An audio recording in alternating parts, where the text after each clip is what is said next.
Bienvenido a un comentario más de la lección de Escuela Sabática aquí en mi canal de YouTube, donde buscamos estudiar durante este trimestre las dos cartas de Pablo a la iglesia de Corinto, que tiene un mensaje que sigue siendo igual, incluso más relevante hoy que hace casi 2000 años atrás.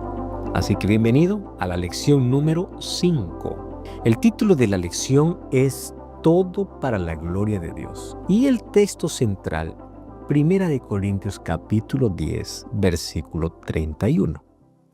El texto dice así: Si pues todo lo que coméis o bebéis o hacéis otra cosa, hacedlo todo para la gloria de Dios. ¿Alguna vez sentiste que tu vida está dividida en dos? Por un lado, lo que haces los sábados, lo que cantas, lo que oras, y por otro lado, lo demás, el trabajo, la comida, lo que haces cuando nadie te ve. Y si Dios no quisiera solo una parte de ti, sino todo, vivimos creyendo que lo espiritual es apenas una partecita de la vida. Una hora en la iglesia, un momento de oración, lo demás es nuestro. Eso de pagar cuentas, comer, trabajar, descansar, pensamos que no tiene nada que ver con Dios. Pero esa división es justamente lo que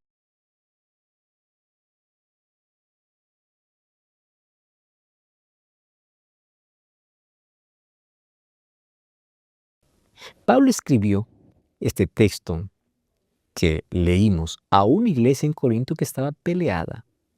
Discutían por cosas pequeñas. Y Pablo, en vez de darles una lista larga de reglas, les dio un principio simple. Sea lo que hagas, siempre dentro de los principios ya revelados en la Biblia, hasta lo más común, como comer o beber, hazlo para la gloria de Dios. No está hablando solo del templo, está hablando de la cocina, del trabajo, de la calle, del estudio, donde tú estás, todo lo que hagas. Ahí está la respuesta. Dios no quiere una partecita de ti, te quiere entero.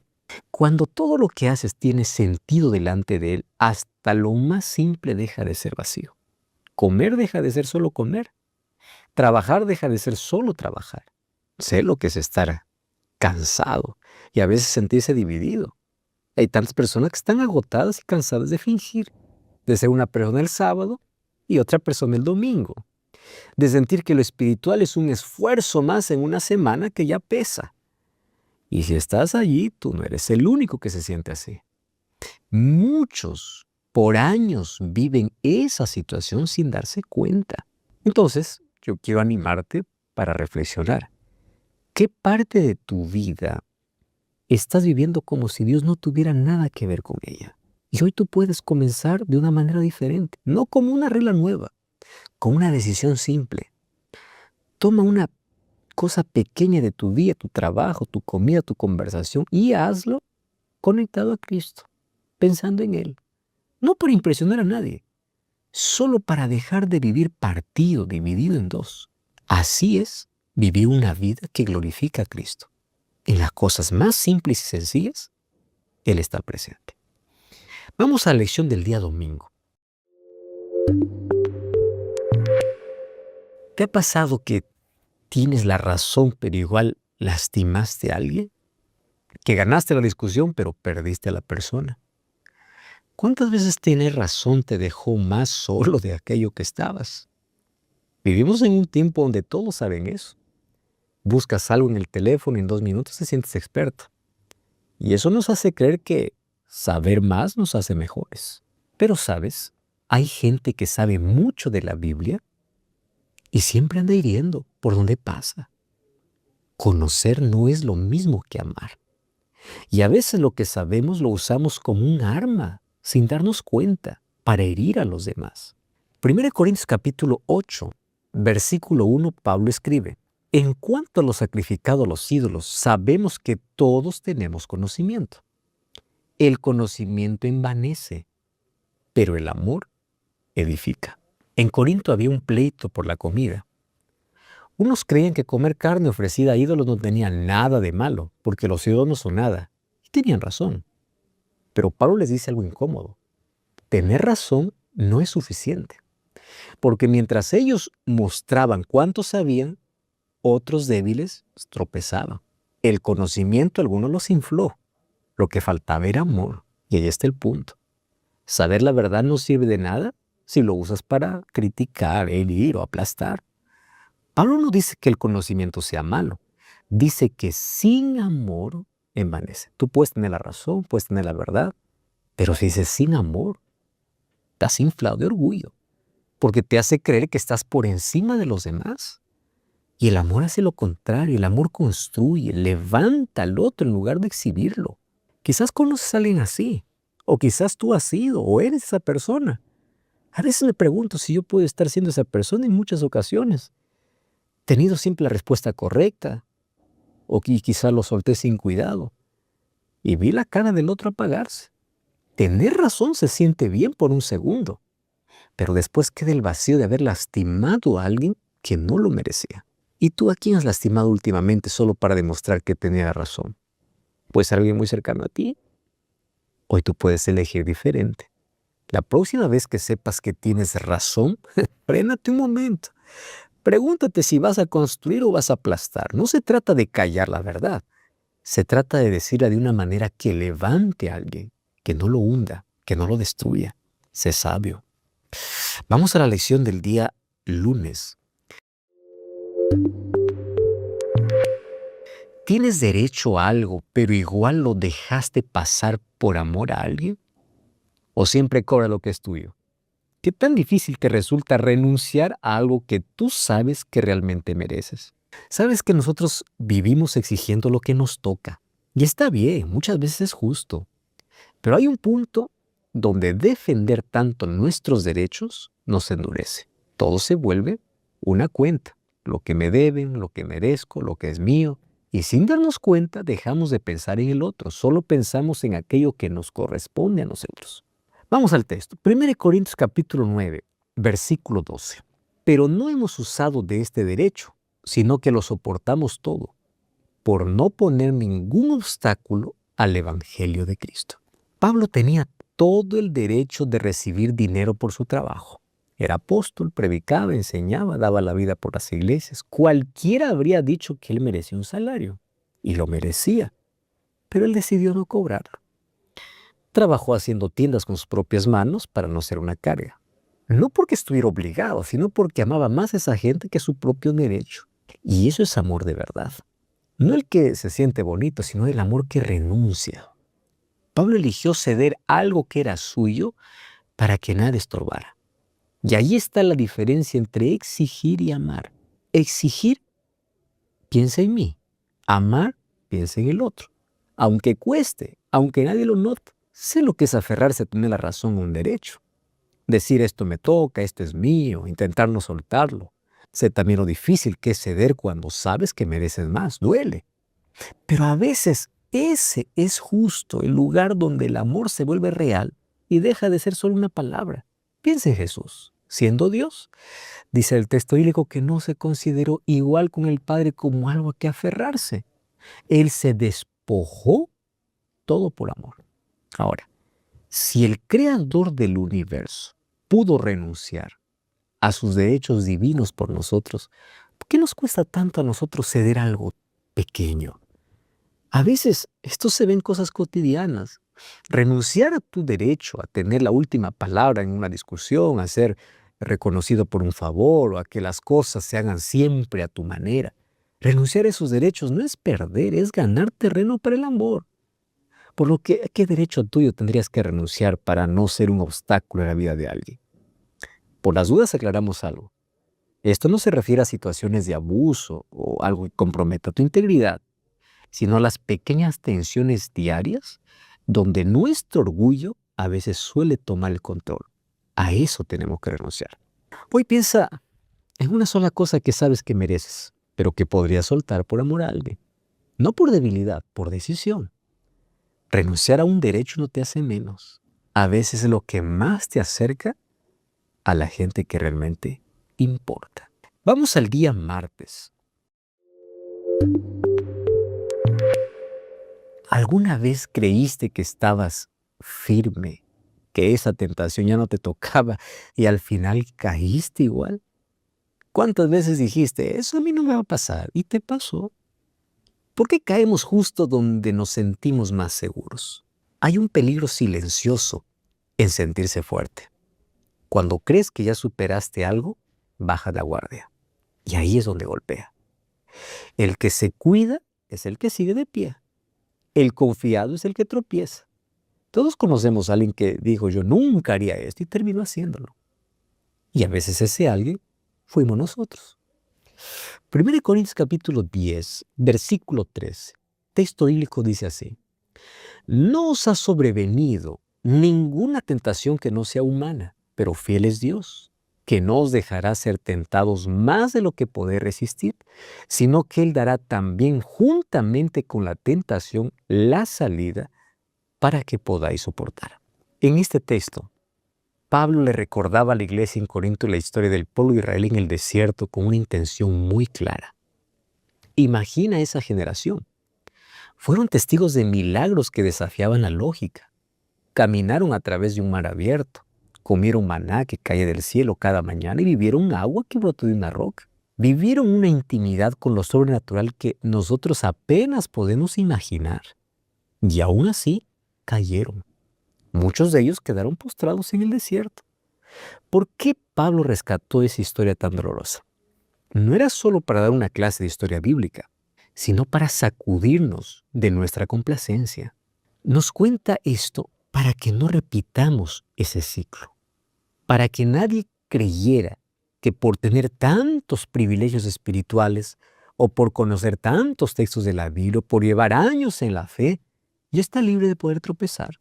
Cuidado. A veces el mayor peligro no es lo que ignoramos, sino lo que damos por sentado. Creemos que nuestra trayectoria espiritual es un escudo contra la tentación, cuando en realidad la arrogancia de creer que estamos a salvo es el primer paso para caer. Pablo nos recuerda que la espiritualidad no es un sistema de méritos acumulados que nos vuelve invulnerables. Es una relación de dependencia diaria. El privilegio no es una garantía de inmunidad, es un llamado a una mayor humildad y vigilancia y dependencia de Dios. La buena noticia, sin embargo, no es que tú seas más fuerte que la tentación, sino que tú no estás solo en el ring. La respuesta al miedo de caer no es apretar los dientes y jurar que esta vez sí vas a poder ganar. No. La respuesta es entender que Dios promete una salida, una puerta de escape en medio de cualquier tentación. Él no siempre te quita la lucha, no siempre elimina la presión, pero nunca te deja abandonado en ella. El problema casi nunca es que no existe una salida. El verdadero problema es que en el momento crítico no buscamos la salida. Nos tornamos ciegos, nos volvemos soberbios, confiamos demasiado en nuestra propia capacidad de resistencia y en lugar de mirar hacia la salida que Dios ha provisto, nos quedamos a pelear una batalla que ya estamos perdiendo por pura autosuficiencia. La verdadera victoria empieza cuando admitimos que por nuestra cuenta no podemos ganar. Y cuando nosotros reconocemos eso, pues aceptamos la ayuda que Dios nos ofrece. Es difícil caer en lo que prometiste no volver a hacer. Esa mezcla de vergüenza y cansancio. Pensar otra vez ahí, no. Justo cuando creías que ya lo habías dejado atrás, nuevamente caes. Si estás ahí, tú no eres el único. Esa lucha es más común de lo que imaginas. Pero la mejor noticia de todas es que hay una salida en el nombre de Jesús. Pero debes comenzar reconociendo. ¿En qué área de tu vida te sientes tan seguro que, cuidado, por sentirte tan seguro, puede ser que dejaste de cuidarte? Y piensas, yo soy tan fuerte, yo puedo vencer. La autosuficiencia es el primer paso para caer. Hoy no se trata de prometer que serás más fuerte. Se trata de reconocer dónde estás débil y buscar la salida antes que llegue el golpe. Identifica el lugar. Y la próxima vez que sientes la presión, en vez de confiar en ti, busca la puerta que Dios ya abrió para ti. Esa es la promesa divina. Vamos a la lección del día miércoles. ¿Puedes servir a dos cosas a la vez sin que una te termine ganando? ¿De verdad crees que puedes tener un pie en cada lado? No. ¿Cuánto tiempo aguanta alguien viviendo de manera dividida? Hoy la mayoría no se inclina a estatuas, pero los ídolos no desaparecieron. Los ídolos apenas cambiaron de forma, cambiaron de nombre, pero continúan siendo los mismos. ¿Qué es un ídolo? Cualquier cosa que ocupe el lugar de Dios. Dinero, fama, una relación, una persona, trabajo, placer, algo que termina controlando tu vida. Y lo peligroso es que casi siempre empieza pareciendo inofensivo. Una cosa más a la que tú le das un poco de ti o todo de ti. Primera de Corintios capítulo 10, versículo 21. Mira lo que dice Pablo. No podéis beber la copa del Señor y la copa de los demonios. No podéis participar de la mesa del Señor y de la mesa de los demonios. En Corinto algunos creían que podían sentarse a la mesa de Dios y también participar de rituales paganos, como si fueran cosas separadas. Pablo les dice que no puedes estar en los dos lados. No porque Dios sea celoso por capricho, sino porque tu corazón no aguanta estar dividido. Tarde o temprano uno de los dos gana. La vida no tiene grises. Por eso es que Dios pide todo, no una parte. Jesús lo dijo claro, nadie puede servir a dos señores. No es que Dios no quiere compartir, es que el amor dividido no es amor. Cuando algo más ocupe el centro, eso se vuelve tu dueño y terminas cobrándote más de lo que imaginas. Piensa en alguien que está a punto de casarse, pero se niega a cerrar definitivamente la puerta a una expareja. Se dice a sí mismo que no significa nada, pero que realmente está haciendo es reservar un lugar en su corazón que debería ser exclusivo. No puede construir una vida nueva y plena cuando sigue alimentando una sombra del pasado. Esa división no es solo un error, es una traición a la promesa de amor. Y al final, pues el costo de mantener esa opción es la pérdida de la verdadera intimidad. No es posible elegir a Dios, pero sin soltar eso que sabes que te está controlando. Vivir con un pie en cada lado agota y no puedes avanzar en ningún lado. Si te sientes así de dividido, pues espera. Esto es muy común. Muchas personas se sienten así.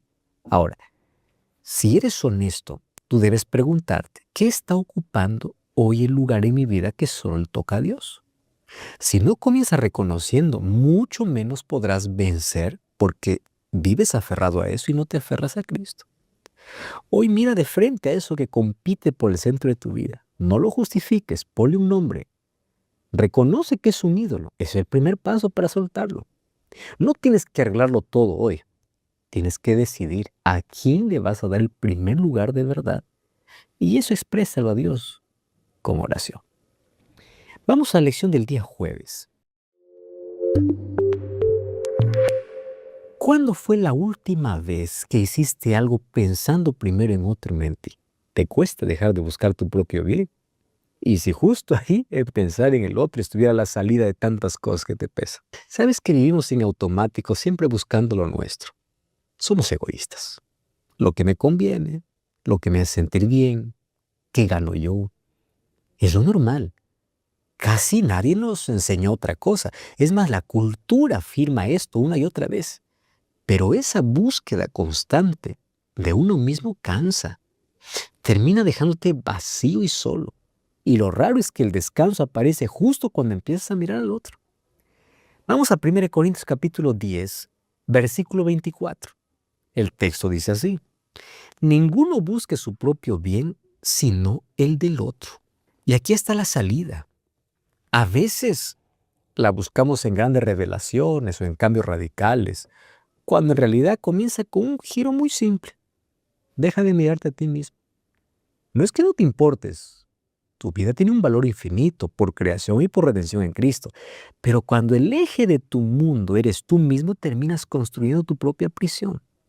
Cada preocupación, cada duda, cada miedo se amplifica porque no hay espacio para nada más que tu propia voz interna. Y esa voz, cuando habla solo de uno mismo, pues suele ser una compañía totalmente agobiante.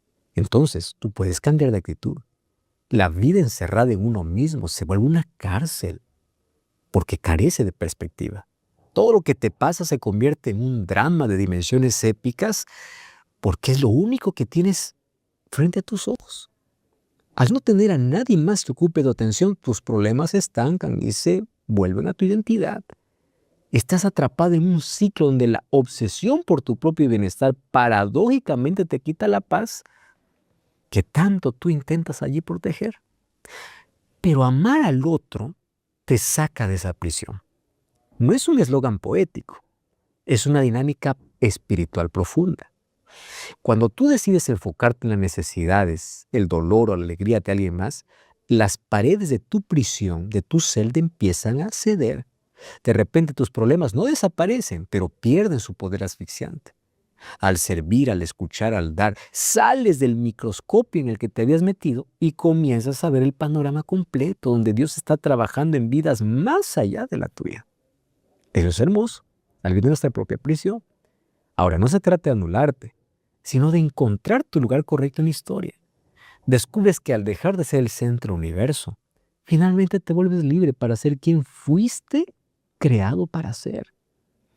Esta es la paradoja del Evangelio, que al entregarte te encuentras y al buscar el bien del otro, terminas hallando la plenitud que tanto tiempo buscaste tratando de llenarte solo a ti mismo. La salida no es un camino hacia adentro, es un puente hacia afuera. Sé lo que es vivir pendiente de uno mismo, de lo que me falta, de lo que merezco, de lo que no me dieron, etc. Eso es agotador. Sé también lo extraño que se siente la primera vez que pones a alguien antes que a ti mismo y descubres que ahí había una paz que no encontrabas, buscándote. Pero ¿de quién podrías ocuparte esta semana? Piensa en alguien, donde tú podrías colocar el bien de él antes que el tuyo. Elige esa persona. Puede ser una sola. Haz algo por esa persona sin esperar nada a cambio. No para sentirte bueno, sino para empezar a salir de ti mismo, a salir de tu propia prisión. A veces amar al otro es la puerta que tanto tiempo tú llevas buscando. Comienza tomando esa decisión ahora. Terminamos con la conclusión de la lección de esta semana. Si mira la semana completa y lo que estudiamos, todo apuntaba al mismo lugar. Pablo no estaba dando una clase sobre comida ofrecida a ídolos. Estaba hablando del corazón. Estaba hablando de cómo el conocimiento sin amor es vacío. Se envanece por completo. El conocimiento sin amor lastima. De cómo a veces hay que soltar un derecho por el otro. De lo fácil que caemos, especialmente cuando nos creemos firmes. Y de todo eso que sin darnos cuenta termina ocupando el lugar de Dios. Al final lo resume en una sola frase. Hazlo todo para la gloria de Dios. No una parte de tu vida, todo. Lo que comes, lo que trabajas, lo que decides, lo que haces cuando nadie te ve. Y quizá ese sea el reto más honesto de esta semana. Dejar de vivir dividido. Dejar de tener una versión de ti para la iglesia y de ti para el resto. Cuando todo lo que haces empieza a tener sentido delante de Cristo, hasta lo más simple, deja de estar vacío. Y eso que llamabas ídolo va perdiendo su fuerza. No tienes que cambiarlo todo hoy. Empieza por una cosa, por una decisión, por una persona, por un derecho que puedas soltar. Y deja que desde allí lo demás se vaya acomodando. Por eso pregúntate, ¿para qué vives? ¿Cuál es el propósito? No de la respuesta que darías en una clase bíblica, sino la respuesta verdadera. Lo que conoces tú solo, que hay dentro de ti. Porque si la gloria de Dios no es la respuesta, entonces algo más está haciendo tu Dios. Y ese algo te está cobrando más de lo que jamás prometió darte. La buena noticia es que estás a tiempo. El llamado es hoy, no mañana, no cuando te sientas listo, es hoy. Entrégate completamente y descubrirás que vivir para la gloria de Dios no es una carga. Es lo único que de verdad trae descanso a la vida. La decisión más radical y más importante es que todo lo que hagas, incluyendo tu comida, de vida, decisiones y tu vida, sea para la gloria de Dios. No existe mejor propósito en la vida que eso. Podemos orar. Gracias, Señor, porque durante esta semana tu palabra una vez más habló en nuestro corazón. Ayúdanos a vivir para darte gloria. Ayúdanos a ser personas auténticas. Permítenos reflejar tu gloria en donde quiera que estemos. Y que tu Santo Espíritu pueda eliminar de nuestro corazón aquellos ídolos que amamos para que Jesucristo pueda ser el centro de nuestra vida. Acepta nuestra entrega. En el nombre de Jesús. Amén. Qué bueno haber compartido un comentario más de la lección de Escuela Sabática. Te espero la próxima semana. Y recuerda, busca una iglesia adventista el séptimo día. Allí, los días sábados, en el primer horario, hay un espacio para la escuela sabática, donde tú ya puedes continuar aprendiendo, más también opinar, porque yo te expliqué durante esta semana de qué trata la lección que se va a discutir o desarrollar el sábado allí. Dios te bendiga. Un grande abrazo. Hasta la próxima.